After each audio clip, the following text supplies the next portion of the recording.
할렐루야, 반갑습니다. 오늘도 기쁜 날 하나님 앞에 예배하며 찬양하기로 나오신 우리 성도님들 주님의 이름으로 환영합니다. 우리 다 함께 원하고 바라고 기도합니다. 찬양하시면서 12월 첫째 주 예배 하나님께 드리도록 하겠습니다. 다 함께 찬양합니다.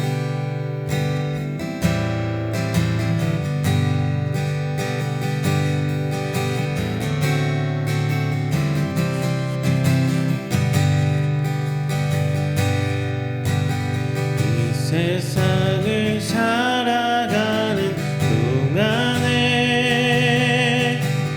나의 힘을 의지할 수 없으니 기도하고 낙심하지 말 것은 주께서 참 소망이 되심이라. 하나님의 꿈이 나의 비전이 되고 예수님의 성품이 나의 인격이 되고 성령님의 권능이 나의 능력이 되길 원하고 바라고 기도합니다. 이 세상을 살아가는 동안에 나의 힘을 의지할 수 없으니 기도하고 낙심하지 말 것은 주께서 참 소망이 되심이라. 하나님의 꿈이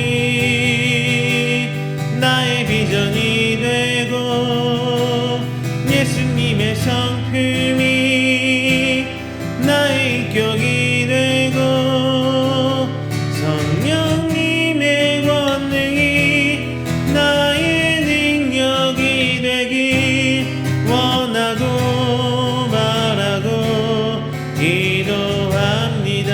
주의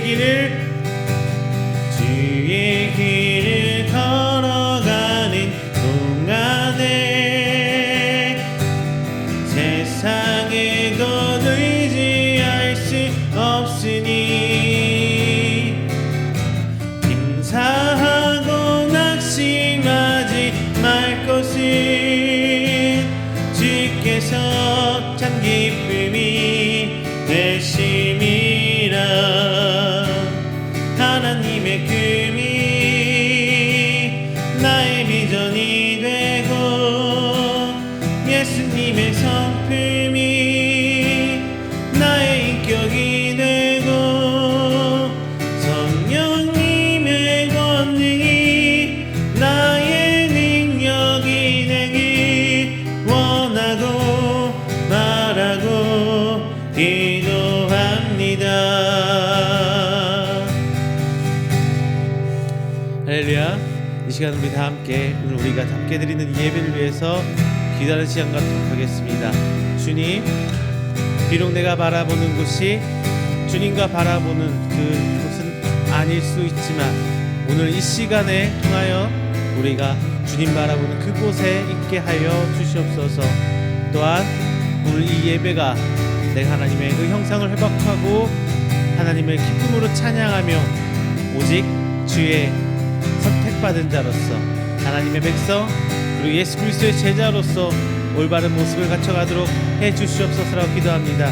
또한 이 어려운 시기를 이겨내는 성도들에게 굳건한 믿음과 하나님을 주신 그 은혜를 깨달아가는 시간 되게 해주시고 오늘 이 하루를 이겨내고 하나님이 주신 은혜 안에 살아가는 우리 귀한 성도들에게 해달라고 함께 기도하는 시간 갖도록 하겠습니다.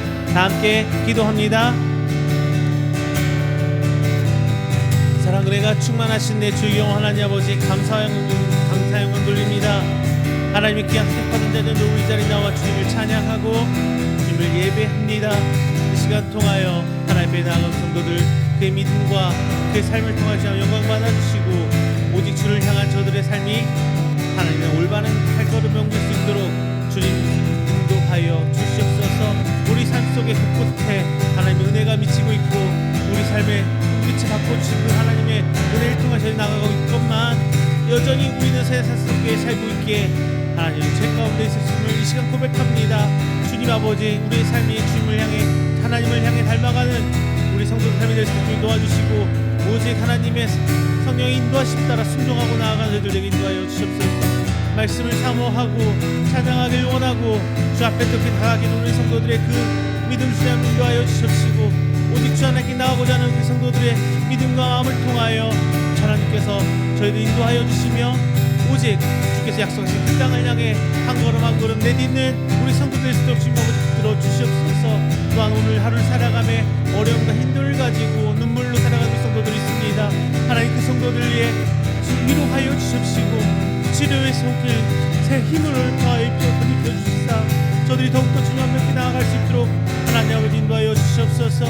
비록 나를 하나님께 내놓을 수 있는 것 없지만 우리 시간 모든 것 내려놓으며 하나님께 나오는 귀한 예배 시간 되기를 원합니다. 오늘 선포되는 말씀을 통하여 저희들 변화되고 깨닫고 오직 주의 이름만 찬양하려 원하오니 주님 아버지 언제까지나 주님 오신 그날을 사모하며 기다리고 인내하는 저희들 될수록 주님 붙들어 주시옵소서. 감사합니다. 오늘 예배 하나님의 은혜의 임재 될 수 있도록 붙들어 주시옵소서. 주님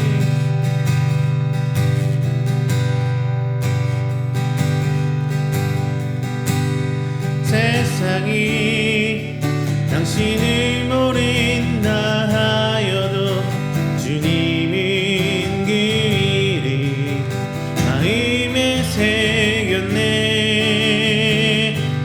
세상이 주 이름 모른다 하기에 오늘도 그 일이 열방에 새기리. 세상이 당신을 모른다 하여도 주님인 그 이름 마음에 새겼네.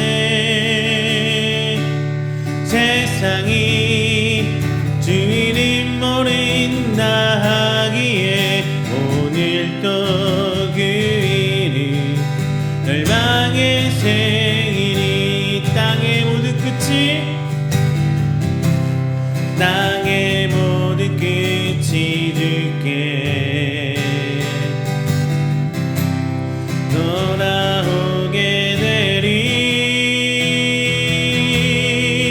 잃어버린 영혼을 향한 아버지의 뜻 당신의 삶을 통해 이루어지리.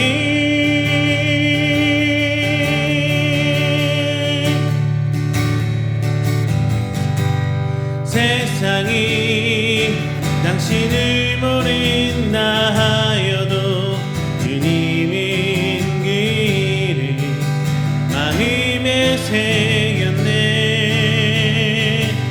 세상이 주 이름 모른다 하여도 오늘도 그 이름 열방에 새기리. 다시 한번 하겠습니다. 세상이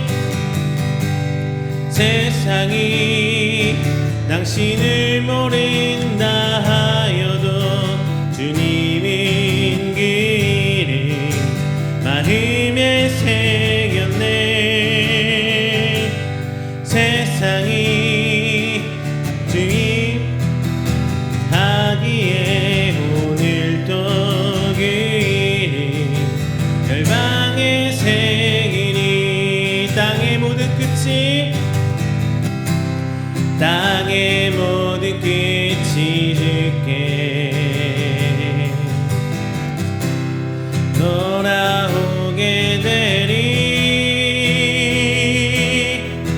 잃어버린 영혼을 향한 아버지의 뜻 당신의 삶을 통해 이루어지리.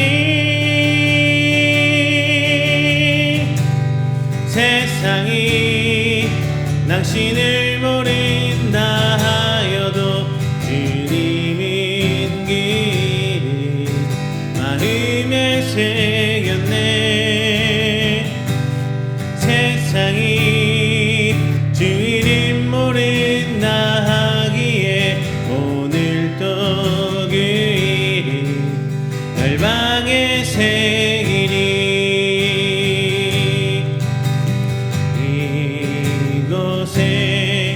생명샘 솟아나 눈물 골짝 지나갈 때에 어자나 열매 맺히고 웃음소리 넘쳐나리라. 이곳에 생명샘 솟아나 눈물 골짝 지나갈 때에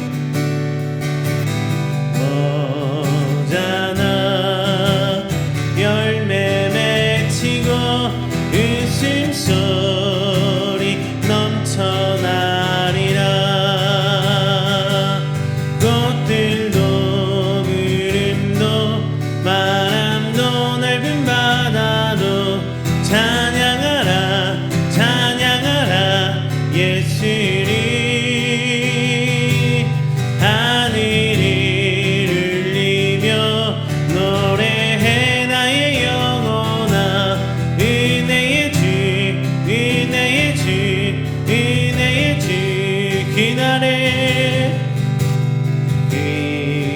그날에 하늘이 열리고 모든 이가 보게 되리라.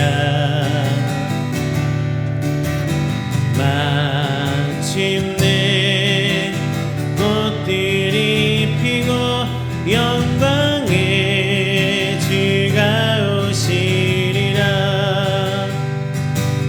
꽃들도 구름도 바람도 넓은 바다도 찬양하라 찬양하라 예수를. 하늘을 울리며 노래해 나의 영혼아. 은혜의 주 은혜의 주 은혜의 주. 꽃들도 구름도 바람도 넓은 바다도 찬양하라 찬양하라 예수를. 하늘을 울리며 노래해 나의 영혼아. 은혜의 주 은혜의 주 은혜의 주.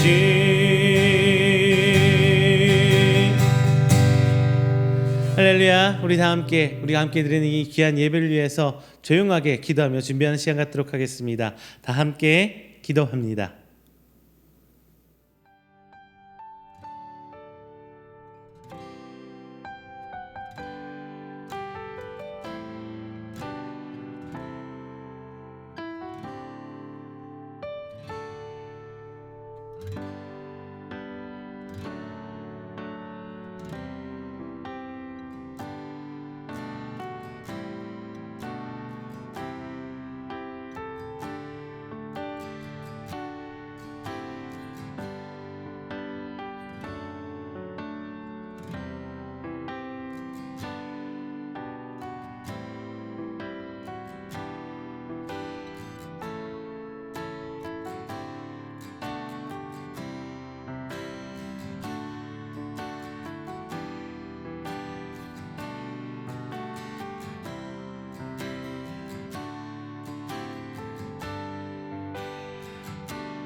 사도신경으로 우리의 신앙을 고백합니다. 전능하사 천지를 만드신 하나님 아버지를 내가 믿사오며 그 외아들 우리 주 예수 그리스도를 믿사오니 이는 성령으로 잉태하사 동정녀 마리아에게 나시고 본디오 빌라도에게 고난을 받으사 십자가에 못 박혀 죽으시고 장사한 지 사흘 만에 죽은 자 가운데서 다시 살아나시며 하늘에 오르사 전능하신 하나님 우편에 앉아 계시다가 저리로서 산자와 죽은 자를 심판하러 오시리라. 성령을 믿사오며 거룩한 공회와 성도가 서로 교통하는 것과 죄를 사하여 주시는 것과 몸이 다시 사는 것과 영원히 사는 것을 믿사옵나이다. 아멘. 다 함께 교독문 44번 시편 100편 함께 교독하겠습니다. 교독문 44번 시편 100편입니다. 온 땅이여 여호와께 즐거운 찬송을 부를지어다. 기쁨으로 여호와를 섬기며 노래하면서 그의 앞에 나아갈지어다. 여호와가 우리 하나님이신 줄 너희는 알지어다. 그는 우리를 지으신 이요 우리는 그의 것이니 그의 백성이요 그의 기르시는 양이로다. 감사함으로 그의 문에 들어가며 찬송함으로 그의 궁정에 들어가서 그에게 감사하며 그의 이름을 송축할지어다. 여호와는 선하시니 그의 인자하심이 영원하고 그의 성실하심이 대대에 이르리로다. 아멘. 찬송가 321장, 찬송가 321장 다 함께 찬양하겠습니다. 찬송가 321장입니다.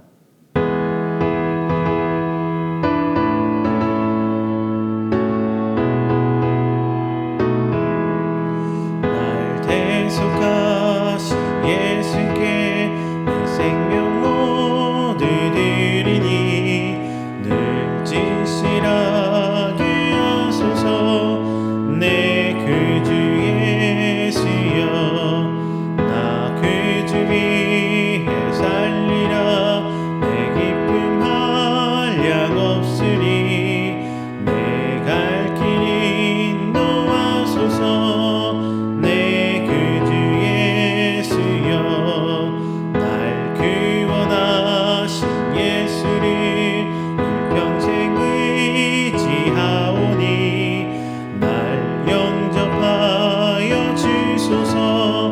내 구주 예수여 나 구주 위에 살리라. 내 기쁨 한량 없으리. 내 갈 길 인도하소서.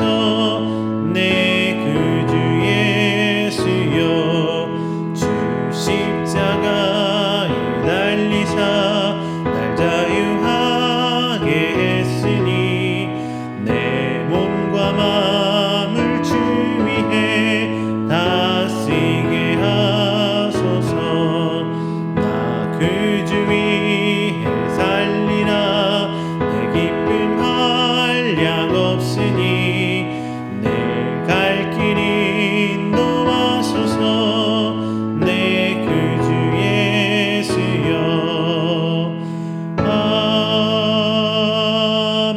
아멘. 이 시간에는 다 함께 우리가 함께 드리는 예배를 위해서 제가 대표해서 기도하도록 하겠습니다. 다 함께 기도합니다.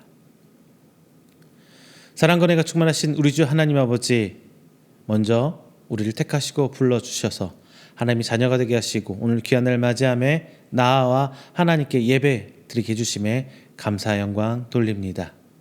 귀한 날 하나님께 나와 예배 드리며 또한 전심으로 하나님 성도됨을 함께 모여 찬송하고 말씀을 나누며 주 앞에 나아갑니다.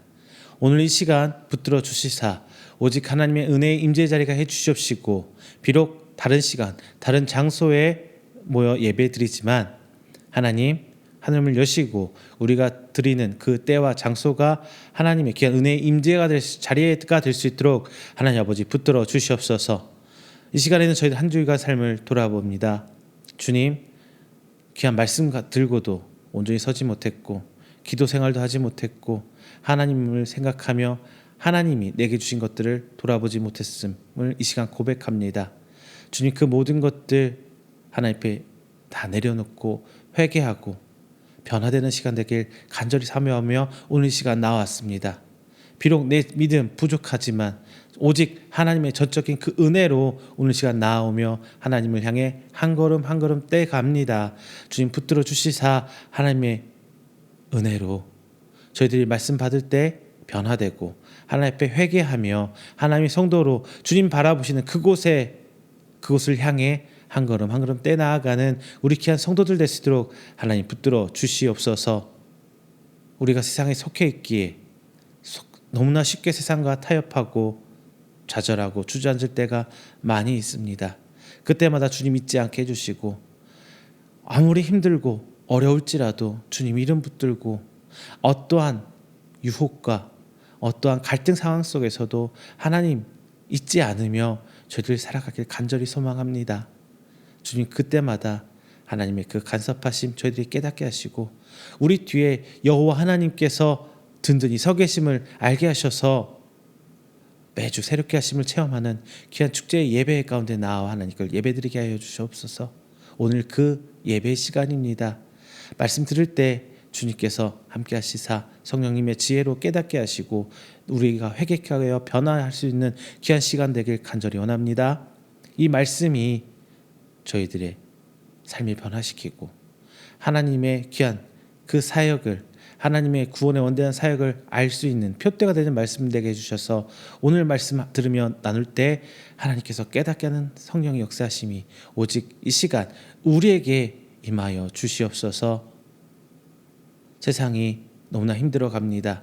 경제적 상황도 정치적 상황도 지금 우리에게 너무나 버겁습니다.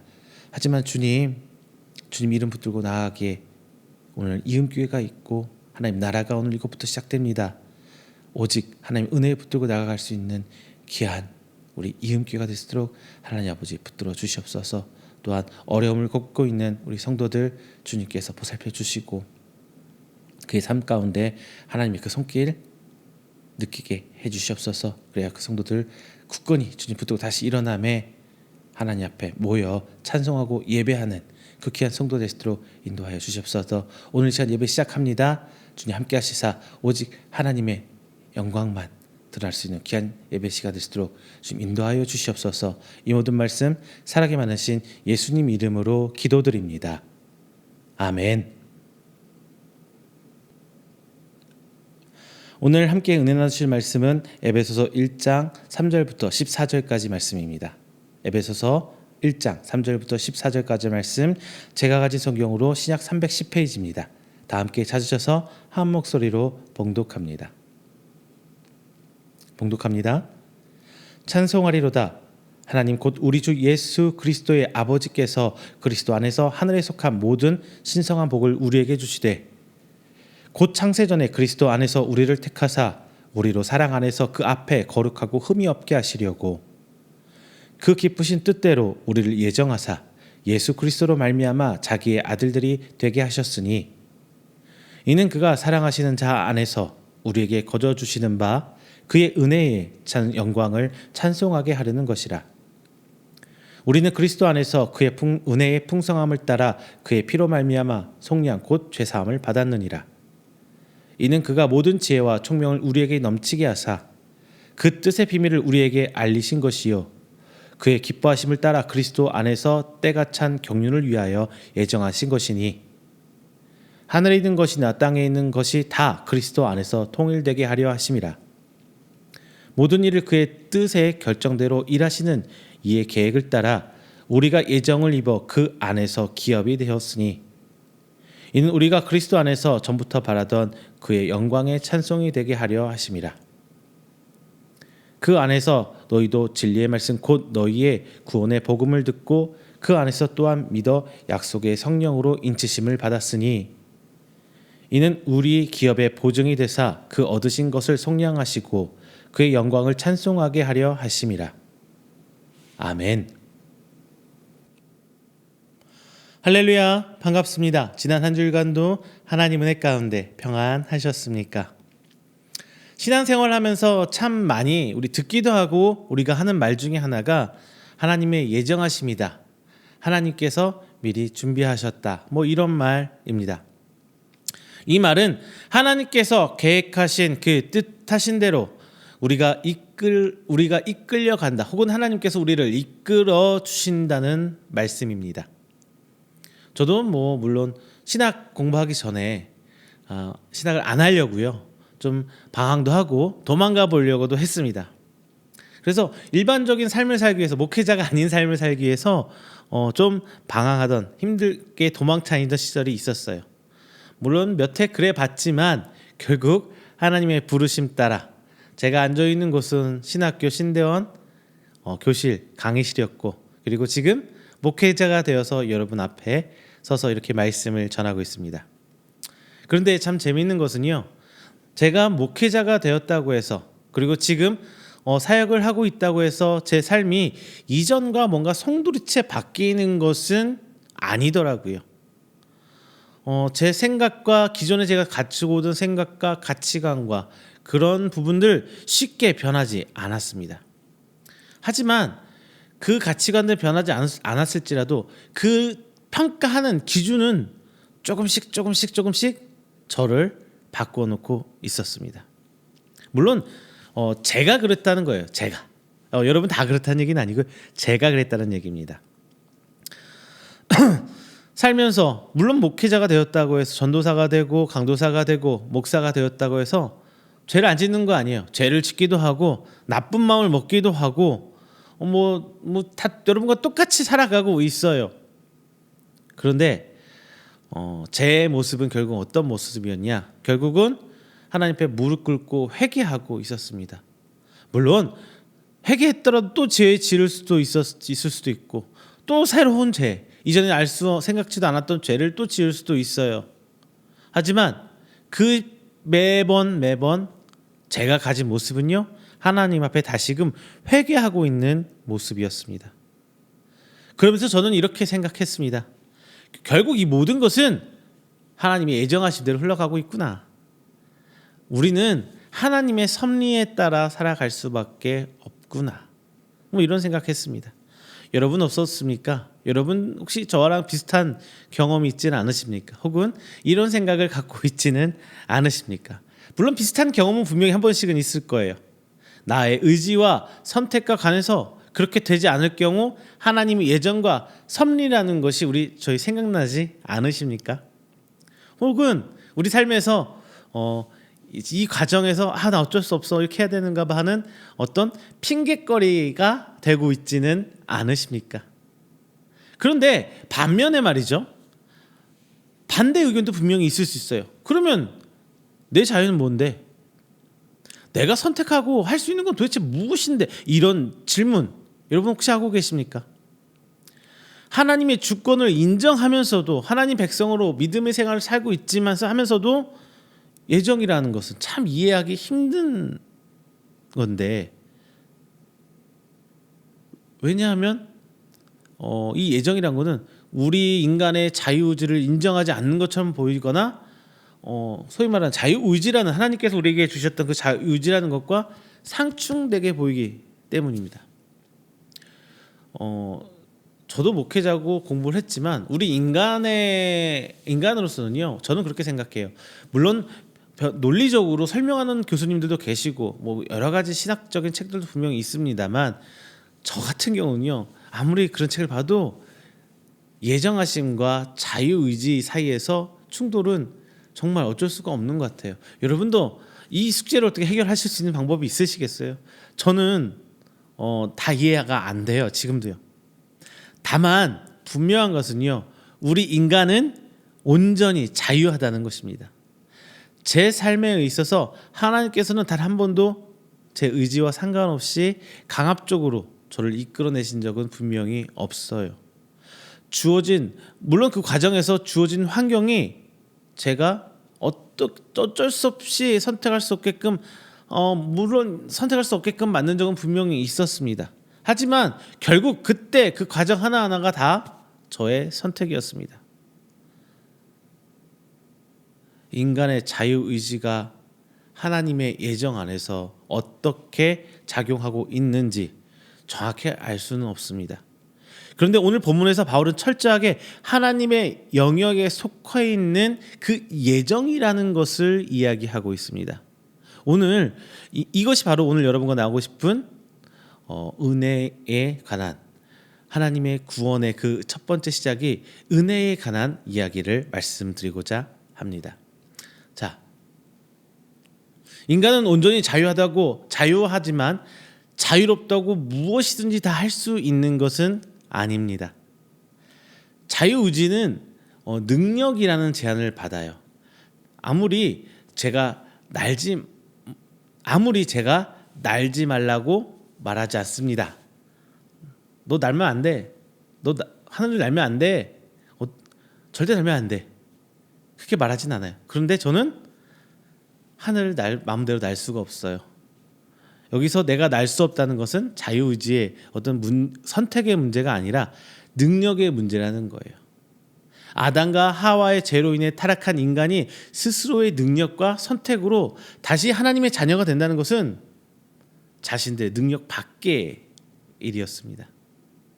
바울은 본장에서 하나님은 우리가 흠이 없도록, 다시 말하면 거룩하게 구별되도록 우리를 택하시고, 그렇게 택함을 받은 우리들은 예수 그리스도로 말미암아서 하나님의 자녀가 되도록 예정하셨다고 합니다. 요약하면 하나님은 우리가 하나님의 은혜의 영광을 찬송하도록 우리를 택하셔서 하나님의 자녀가 되게 하셨다는 그 말씀이에요. 하나님의 자녀가 된다는 것은 왜 나의 선택권을 침해했느냐고 불평하거나 거부할 수 있는 것이 아니라 절대적이고 불가항력적인 하나님의 은혜입니다. 그 하나님의 선하심 때문에 인간으로서는 거절하거나 감당할 수 없는 은혜가 되는 것입니다. 그래서 바울이 오늘 본장에서 말하는 예정은 예정에 대한 그 핵심은 바로 하나님이 주신 은혜입니다. 자, 여러분, 오늘 말씀 약간 딱딱하고 어려울 수 있어요. 하지만 중요한 하나님의 구원의 여정 가운데 정말 그 중요한 그 문을 여는 말씀입니다. 조금만 집중해서 들어보시고 따라오다 보면은 어느 순간 하나님의 은혜 그리고 지혜가 여러분 가운데 임할 줄로 믿습니다. 자, 첫 번째는요, 은혜는 예정의 핵심입니다. 은혜는 예정의 핵심입니다. 출애굽 사건을 예로 들어서 제가 말씀을 전하겠습니다.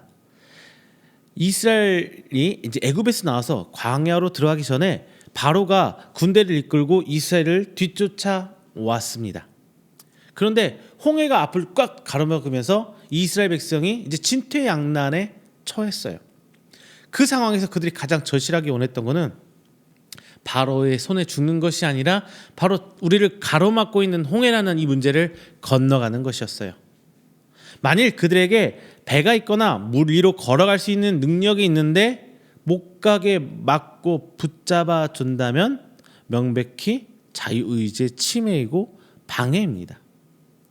하고 싶고 할 수 있는데 외부적인 이유에 의해서 못하게 된다면 이것이 자유의지의 침해입니다. 이스라엘 백성은 능력이 없어서 죽을 수밖에 없었던 거예요. 아무런 소망이 없는 상태, 뒤에서는 이 애굽의 군대들이 막 자기를 죽이려고 쫓아오고 있는 그런 상태였어요. 그때의 홍해가 갈라지는 기적이 그들 앞에 일어났습니다. 죽기를 바랐으면 몰라도 살기를 원했다면, 살고 싶다는 그 마음이 있었다면 갈라진 홍해로 들어가는 것은 선택의 문제가 아니었어요. 오직 갈라진 홍해 안으로 들어가는 것이 살 수 있는 유일한 선택이었습니다. 이 홍해에 갈라진 사건은 이스라엘 백성은 상상할 수도 없었던 하나님의 엄청난 은혜였던 것입니다. 그들이 할 수 없을 때 하나님이 하셨어요. 그들이 알기도 전에 하나님이 홍해를 갈라내는 그 일을 시작하셨습니다. 바로 이것이 은혜입니다. 인간이 자기 인생의 주인이 되어서 행복을 찾아 몸부림치고 있어요. 내 마음대로 살아야지. 나 오늘은 정말 신나게 뭐 해볼 거야. 오늘은 불금이야. 자, 돈이 많아요? 이 돈 내 마음대로 써야지.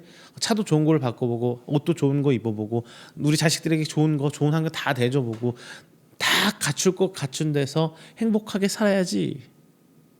그런데 그럴수록 깊은 수렁에 빠지고 맙니다. 자, 얼마 전에 기사가 났었죠.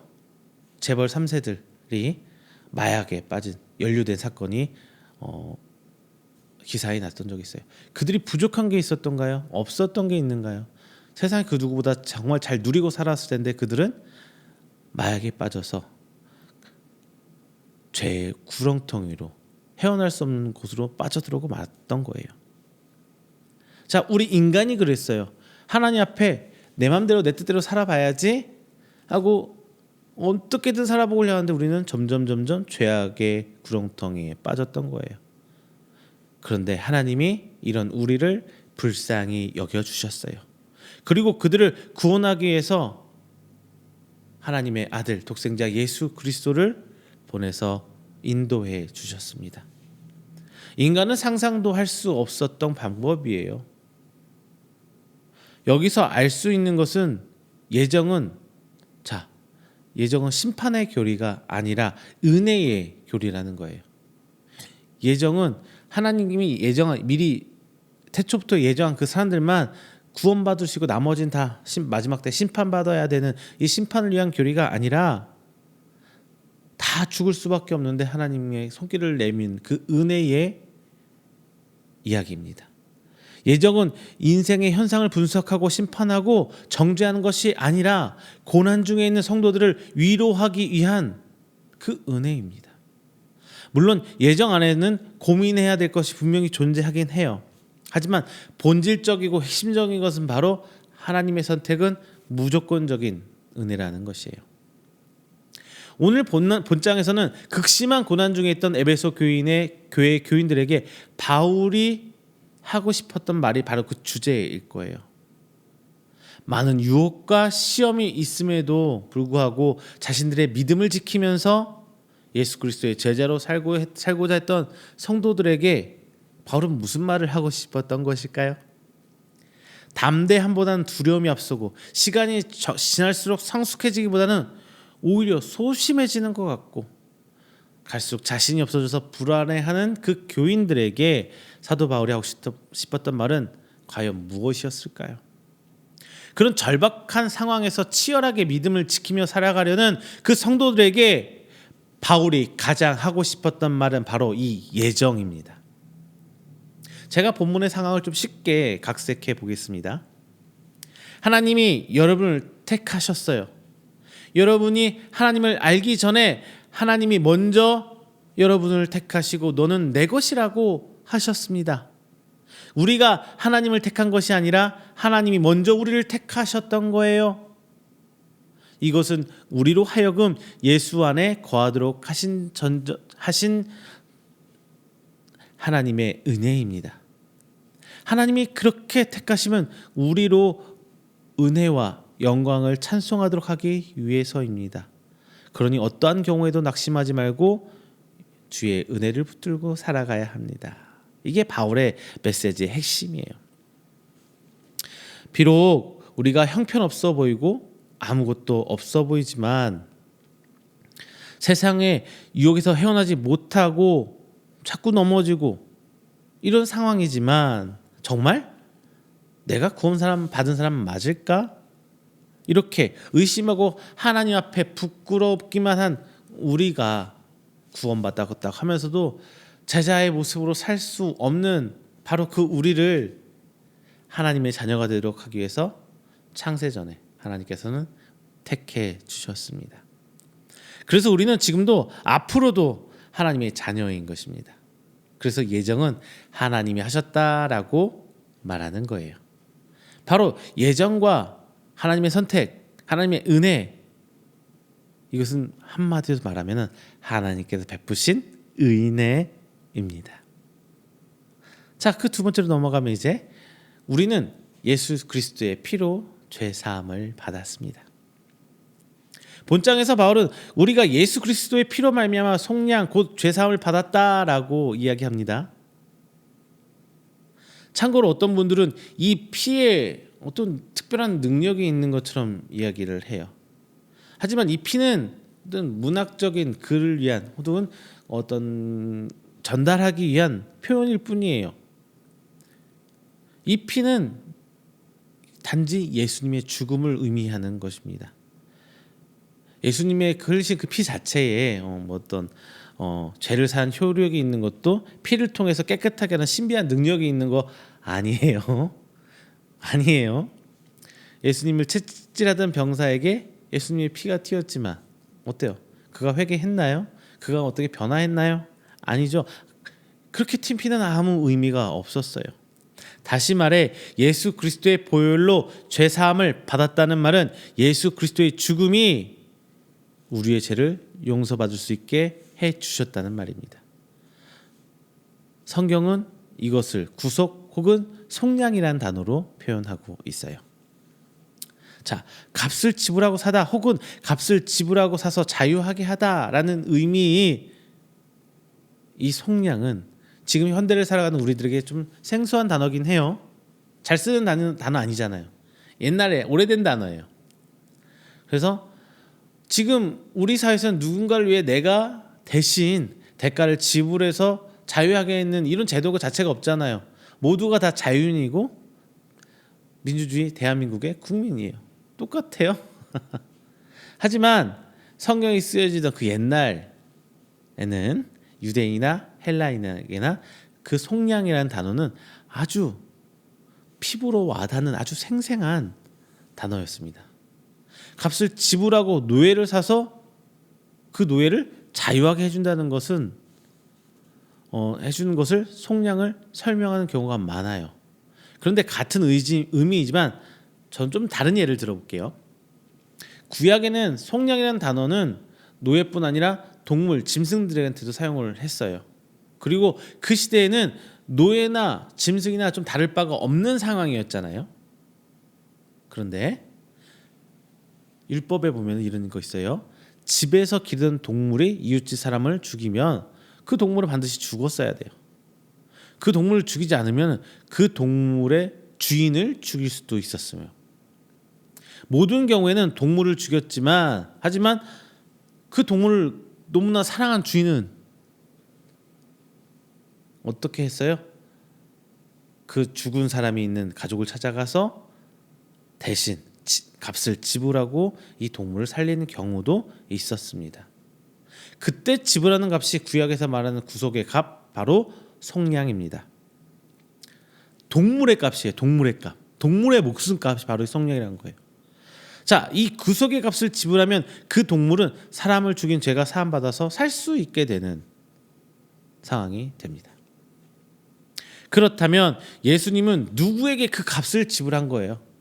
속량이라는 의미를 하면은 예수님이 그 우리 죄를 위해서 속량하셨단 말은 우리 죄를 속량하셨다는 거는 우리 죄에 대한 값을 누구한테 지불했다는 거예요. 이 얘기 한번 생각해 보세요.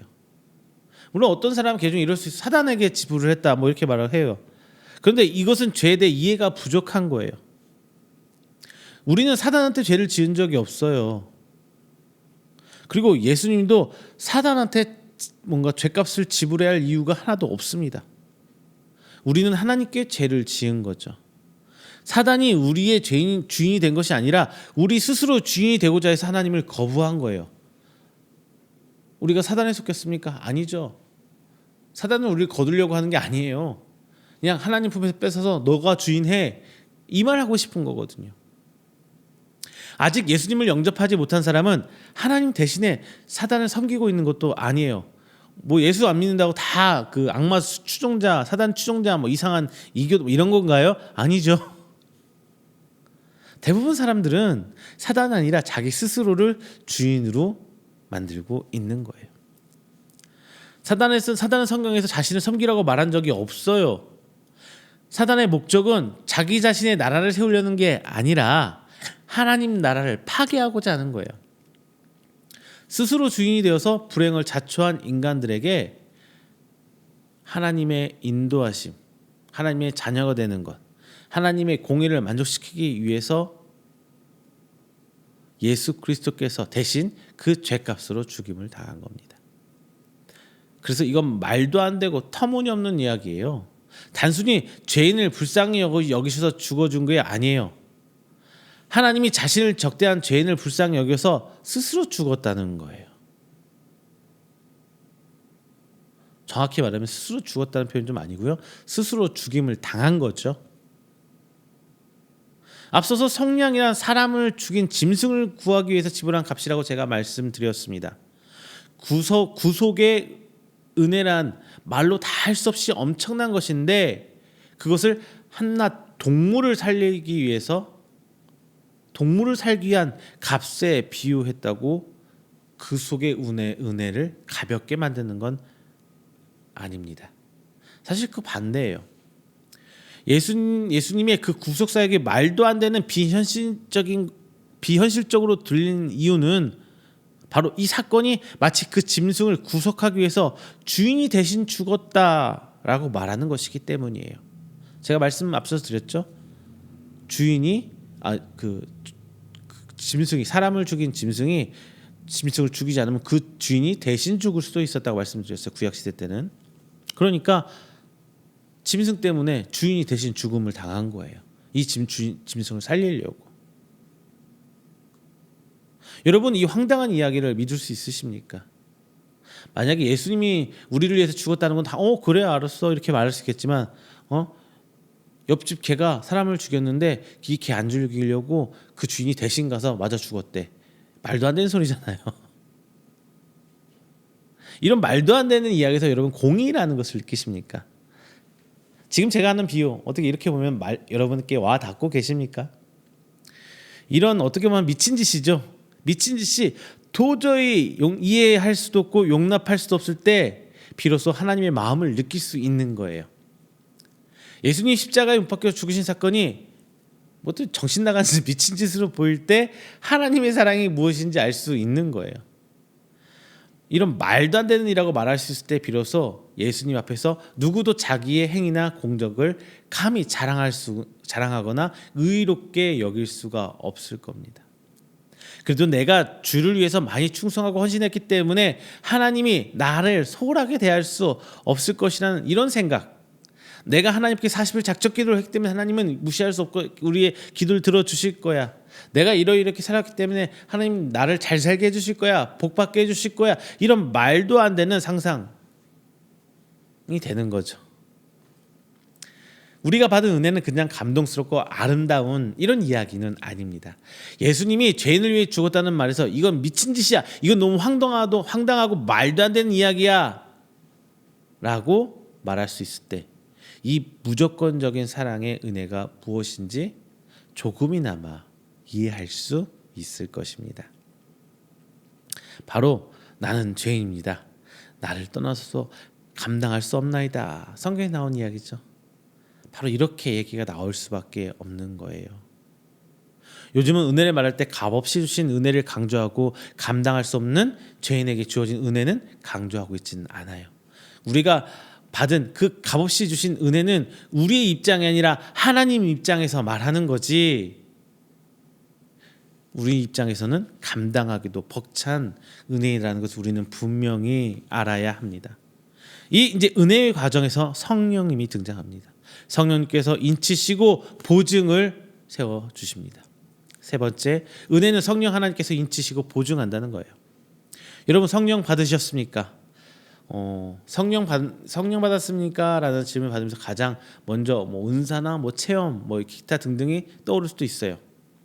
가끔 사람들은 구원은 예수님이 해주시고 성령님께서는 구원받은 성도가 신앙생활을 잘 할 수 있도록 어떤 필요한 능력과 힘을 공급해 주신다고 생각합니다.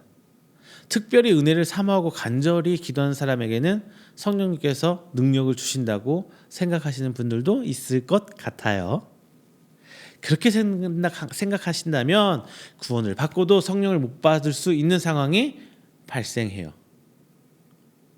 성령님께서 하시는 일 중에서 가장 중요한 일은 바로 우리를 구원하여 하나님의 자녀가 되러 가시는 일입니다. 바울은 본장에서 예수 그리스도께서 완성하신 구원을 우리에게 적용하시는 성령님의 일을 설명하기 위해서 인치심과 보증이라는 것을 이야기해요. 쉽게 말하면 계약을 할 때 서명하는 것이 이 도장 찍는 거고 계약금이 보증입니다. 13에서 14절 이렇게 얘기합니다. 그 안에서 너희도 진리의 말씀 곧 너희의 구원의 복음을 듣고 그 안에서 또한 믿어 약속의 성령으로 인치심을 받았으니 이는 우리 기업의 보증이 되사 그 얻으신 것을 속량하시고 그의 영광을 찬송하게 하려 하심이라. 여기서 믿음은 예수 그리스도를 통해서만 우리의 죄가 사함을 받을 수 있다는 것에 대한 믿음입니다. 그런데 예수님을 믿는다는 말에서 성령님께서 이 믿음에 서명해 주시고 계약금까지 지불해 주셨다면서 우리를 하나님의 자녀, 하나님의 기업의 영원한 상속자가 되게 해 주신 것입니다. 성부 하나님, 우리 하나님이 갑으로 서명하셨어요.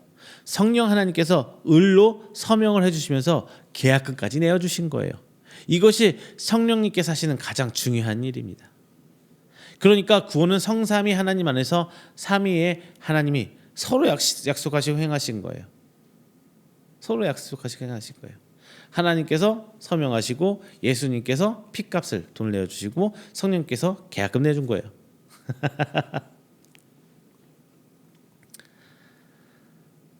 자, 우리가 믿음으로 서명한 것이 아니라 우리가 믿을 때에 성령 하나님께서 우리를 보증해 주신다는 거예요.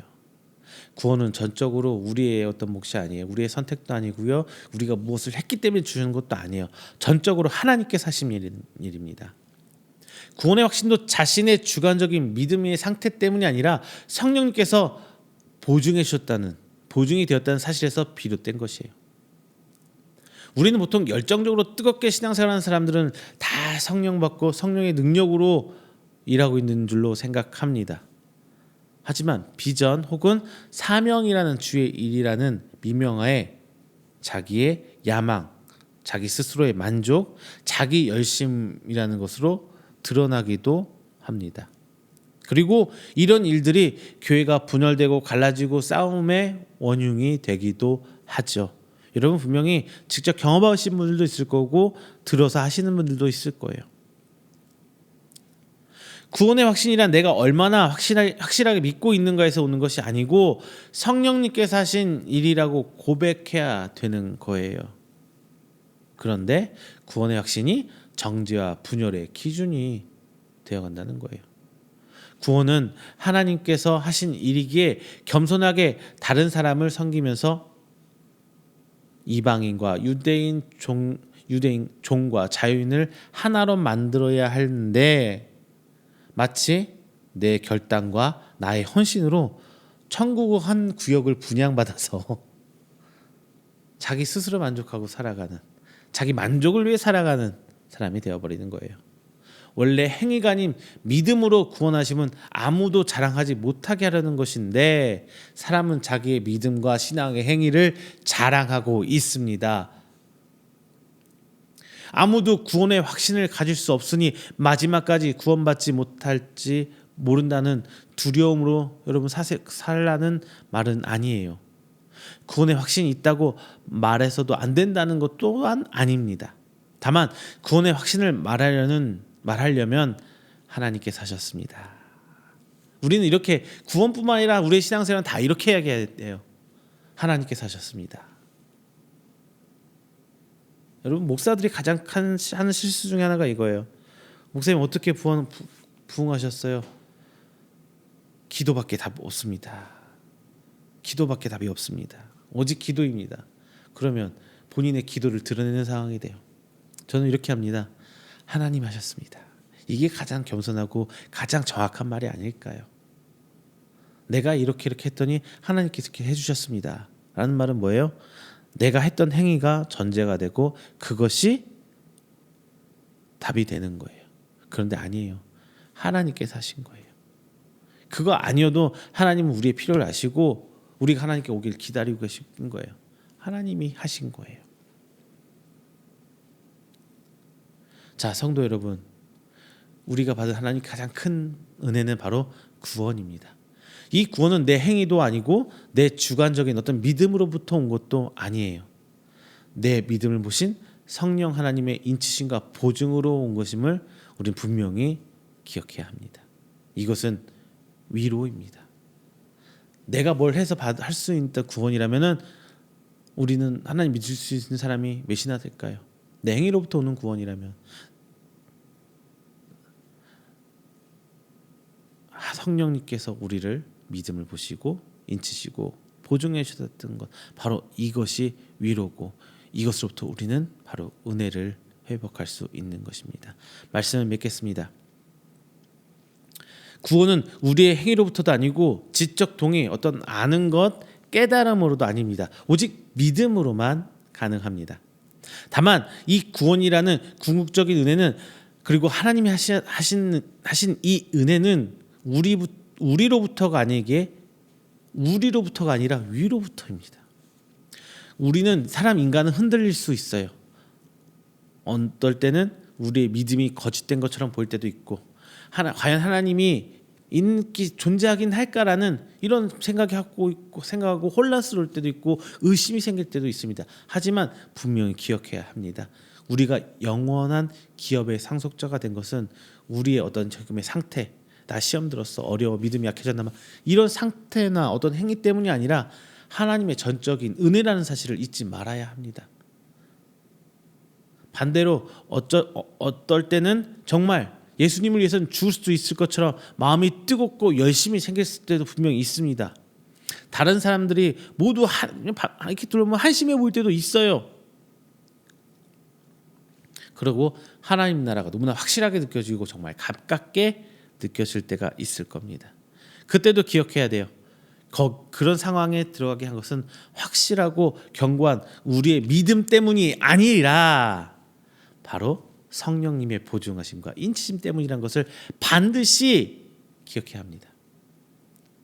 복음을 듣고 그리스도를, 예수님을 신뢰하기란 우리들이 영원한 나라를 유업으로 받게 된 것은 하나님께서 택하시고 예수님께서 대신 죽으시고 성령님께서 보증 지으셨기 때문이에요. 우리의 믿음은 성령께서 역사하시는 수단이었을 뿐이지 구원을 가능하게 한 원인은 아니었던 겁니다. 그래서 정말 하나님께 우리는 부끄러워해야 해요. 우린 정말로 아무것도 아님을 아는 것이 바로 믿음일 텐데, 오히려 이 믿음이 확고해야 된다는 그 상황, 확고해야 된다는 스스로의 확신이 생길수록 내 힘이 되고 자랑이 되어서 교회 안에서 분쟁의 여지를 만들고 교회가 분열되고 깨지게 만들기도 합니다. 그리고 이것으로 인해서 교회에서 판단과 정죄를 일삼죠. 하나됨을 가능하게 만드는 힘, 부족함과 실패감으로 두려워하는 그 사람을 일으켜 세우는 힘, 열심과 헌신에도 비교와 우월감을 가지게 못하게 만드는 그 힘, 그것은 하나님께서 하셨습니다라는 진실한 고백에서 나오는 것입니다. 아직도 은혜 못 받았어? 아직도 그 은혜가 뭔지 몰라? 왜 그렇게 은혜가 없어? 은혜란 오직 하나님의 선택함으로 하나님께서 거둬주시는 것인데, 이런 질문은 마치 내가 어떤 걸 해서 내 힘으로 받은 것이냐, 은혜를 치부해버리는 거예요.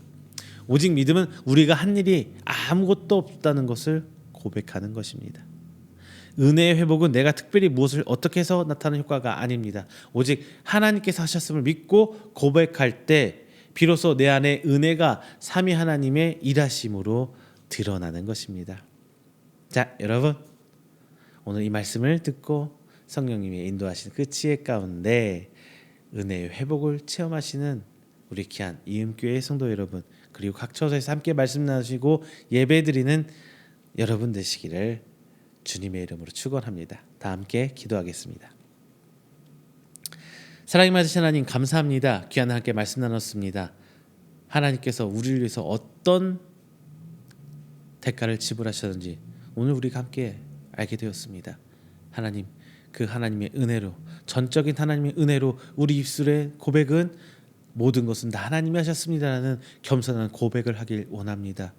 오늘 말씀 나눈 귀한 성도들, 나된 것들 다 내려놓고 내가 주인됨이 아니라 하나님이 주인됨을 인정하고 오직 하나님께서 하셨습니다라는 하나님을 찬양하는, 하나님의 믿음을 내어드리는 귀한 성도 될수록 주님 붙들어 주시옵소서. 이 모든 말씀 사랑이 많으신 예수님의 이름으로 기도드립니다. 아멘.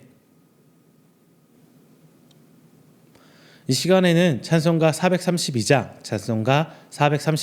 찬송하시면서 준비하신 예물 하나님께 봉헌하도록 하겠습니다. 찬송가 432장입니다.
우리가 함께 드린 귀한 예물을 위해서 제가 축복 기도하겠습니다. 다 함께 기도합니다.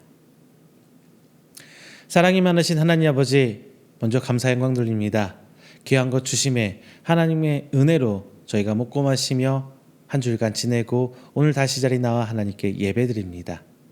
귀한 우리 성도들 하나님께 예배드림에 있어서 빈손오지 않고 귀한 예물로 저들 신앙을 고백합니다. 단순한 물질을 넘어서서 저들이 하나님을 향한 신앙의 고백이고 저들이 하나님 귀한 사역에 동참하고자 하는 저들의 간절한 소망이 담긴 귀한 예물입니다. 하나님 기뻐 받아주시고 흠양하여 주시사 하나님 사역에 귀히 쓰일 수 있는 손길, 하나님 앞에 귀히 쓰이는 물질 될 수 있도록 하나님 축복하여 주시옵소서. 이 시간 하나님께 11조의 예물로, 감사의 예물로, 그리고 성교의 예물로 하나님께 귀한 것 드립니다. 그리고 주일 예물 하나님께 드립니다. 그 모든 것들 하나님께서 베푸신 은혜 가운데 하나님께로 돌려드립니다. 하나님, 그리스도의 신앙의 고백이 저희 삶 속에서 열매 맺길 간절히 소망합니다. 하나님께서 주신 것 하나님께서 책임져 주시고 저희 가정과 사업장에 날로 번창함에 살아계신 여호와 하나님의 증거거리로 저들을 세워주시사 저들이 오직 굳건히 서가며 믿음의 가정, 믿음의 사업장 될 수 있도록 주님 아버지 붙들어 주시옵소서. 저들이 어디 있건 저들이 서 있는 곳은 하나님 나라가 되길 소망합니다. 주님, 그곳에 귀히 쓰일 수 있는, 하나님 나라의 확장에 귀히 쓰일 수 있는 저들의 헌신 될 수 있도록 하나님, 저희들의 이 귀한 예물 주께서 붙들어 주시옵소서. 더욱더 풍성한 감사로 하나님께 넘쳐나게 될 줄로 믿사오며 사랑이 많으신 예수 그리스도의 이름으로 축복하며 기도드립니다. 아멘. 찬송가 29장 하시고 축도로 오늘 예배 마치도록 하겠습니다. 찬송가 29장입니다.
축도합니다. 여호와는 내게 복을 주시고 너를 지키시기를 원하며 여호와는 그의 얼굴을 내게 비추사 은혜 베푸시기를 원하며 여호와는 그 얼굴을 내게로 향하여 드사 평강 주시기를 원하노라.